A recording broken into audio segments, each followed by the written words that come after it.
World War III, North Korea threatens to totally destroy the U.S. and nuclear disaster warning. North Korea has threatened to totally destroy the USA and warned Donald Trump should think twice about what terrible consequences the U.S. will face as the Korean Peninsula is on the threshold of a nuclear disaster. It comes as the U.S. deployed a nuclear submarine to the Korean Peninsula in a series of military drills with South Korea amid fears tensions will escalate into World War III. Kim Jong-un's mouthpiece, the Korean Central News Agency, blasted the drills as a sinister scenario to provoke a nuclear war by all means and vowed that North Korea will hit back if the U.S. destroyed their nuclear facilities. Referring the despotic nation by its North Korean abbreviation, it said, the U.S. reckless military gambling against DPRK may lead to its total destruction. The DPRK is ready to counter the war of aggression with the war of justice and cope with the enemy's dagger with the sword and his rifle with an artillery piece. It is the invariable stand of the Korean army and people and their permanent mode of counteraction. KCNA also lashed out at reports the Trump administration are considering deploying smaller tactical nuclear weapons to the region. It added, this sheds light on the sinister scenario to provoke a nuclear war by all means so as to totally destroy the DPRK and exterminate the population of the North. Now, the Korean Peninsula is on the threshold of a nuclear disaster and no one knows at what time a thermonuclear war will break out.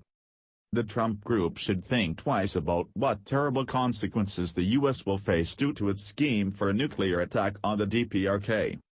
It comes as North Korea's UN Ambassador Kim Yong warned that the situation has reached the touch-and-go point and a nuclear war may break out any moment.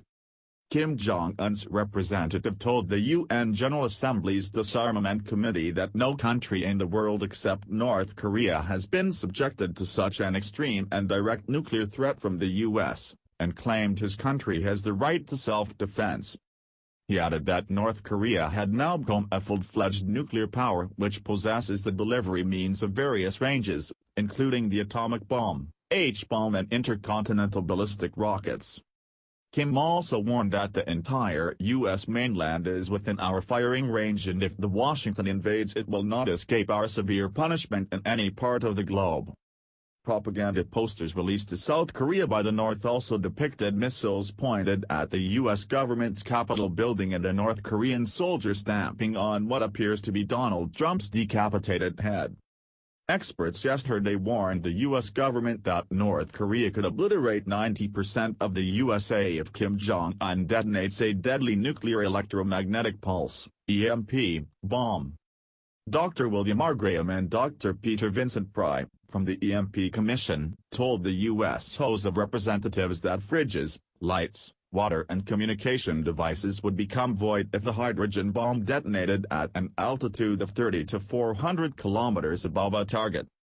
And the blast could end up killing 90% of Americans indirectly, along with taking down airplanes in flight and cause trains to stop in their tracks. U.S. General Barry McCaffrey, who is reportedly known for his measured comments, also claimed that the U.S. would be at war with the communist regime by next summer during a TV interview with NBC. The former U.S. Army general said, "The problem is we've got so many crises going on now, potentially, that he's overloading the diplomatic effort, as well as the U.S. Armed Forces' ability to deal with it. I don't want us to take our eye off North Korea." The current language out of the administration, that lack of a diplomatic and serious engagement strategy, in my view, has us sliding toward war by next summer. This war is on schedule under this administration.